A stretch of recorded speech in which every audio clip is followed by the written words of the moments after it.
Hello everyone, my name is Sagar, working as an assistant professor in RPIT campus. So, in our subject of cyber law and ethics, we are going to discuss our next topic. That name is doctrinal approach. So, first of all, we have to take the introduction. What is doctrinal approach?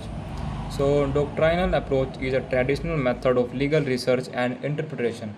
So, it basically focuses on studying existing laws, rules, and legal principles, analyzing status, case laws, legal commentaries, and precedents, and understanding how the law ought to be applied in specific legal scenarios. So, this method is sometimes also referred to as a black letter law research. So, this is the definition or introduction of doctrine approach. Let's discuss about the feature of that doctrine approach.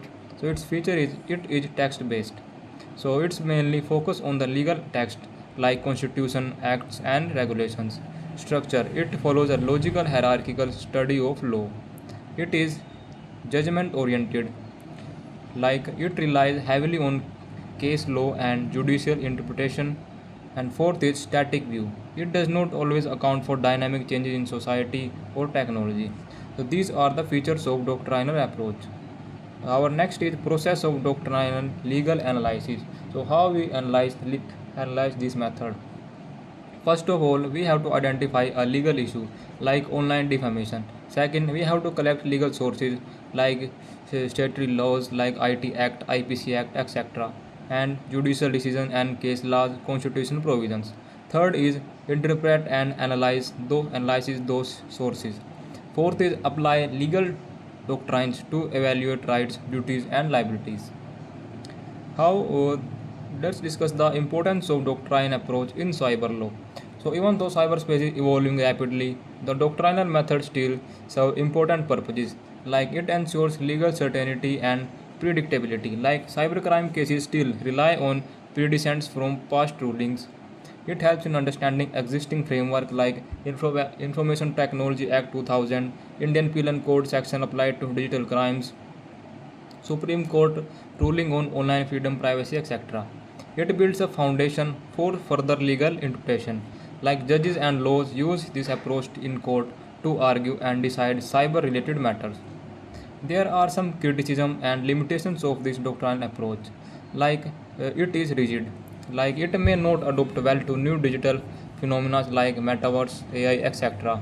It lacks real world context, like it does not study the social or economic impact of laws. It is outdated at times, like cyber issues may need more dynamic, multidisciplinary approach.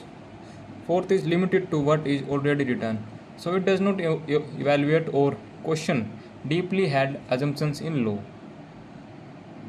Next is comparison with the other legal approaches, like there are other approaches also like imperial and interdisciplinary approach.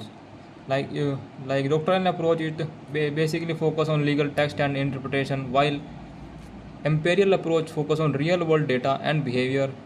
Other than that, interdisciplinary approach combines law with tech, ethics, and sociology. Like doctrine approach is good for established law, cyber laws. Imperial approach is better for studying user behavior and criminal trends, and interdisciplinary approach is better for idle for AI, privacy, digital ethics. If we take the example in cyber law, let's take an example. Section 66A of IT Act now struck down. It says doctrinal analysis so it violated Article 19 first A freedom of speech. Supreme Court judgment Shreya Sehgal vs Union of Indian case 2015. Second example is Data Protection Act. Analysis of fundamental rights to privacy under Article 21 based on doctrinal interpretation, a legal need for a Data Protection Act was recognized. So these are the examples that how doctrinal approach analyzes the laws. So this is all about this video.